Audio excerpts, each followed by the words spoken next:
என்ன வேணும்? உங்கள் அம்மா எங்கே இருக்கிறாங்க? ஸ்கூலுக்குலாம் போலியா நீ? ஏன் போல? காசு வேணுமா இது வேணுமா? இது வேணுமா? காசு கேட்கக்கூடாது யாருக்கிட்டையும், சரியா?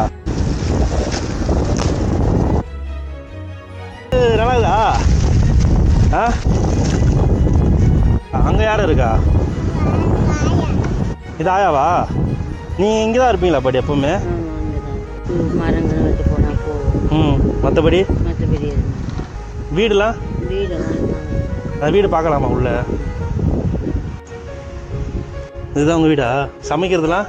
சமைக்கிறதுலாம் ரொம்ப கஷ்டம் இல்லை இங்கே இருக்குது. மழை பெஞ்சுன்னா மழை பெஞ்சால் கார் போயிடும். நீங்கள் யார் யார் இருக்கீங்க வீட்டில்? ஒரு 8 பேர். 8 பேர் இந்த வீட்லையா? இப்போ உங்களுக்கு ஏதாவது உதவி வேணும்னா உங்களுக்கு என்ன தேவைப்படும் சொல்லுங்கள். அரிசி, பருப்பு, எண்ணெய், தக்காளி, வெங்காயம். கரண்ட் வசதிலாம்? அது என்னது இது? லைட், சோலார் லைட்டா இது? இந்த லைட்டில் தான் இது ஃபுல்லாக பண்ணுறீங்க? ஆமாம், படுக்கிறதுக்கு இருக்குது, சாப்பிட்றது. ஏன்னா வந்தாலும் நான் அங்கேருந்து வண்டி நிப்பாட்டிட்டு உள்ளே வரைக்கும் நடந்து வந்து அப்புறம் இங்கே வரணும் நான். சரிம்மா, நான் வரேன். சரிங்களா?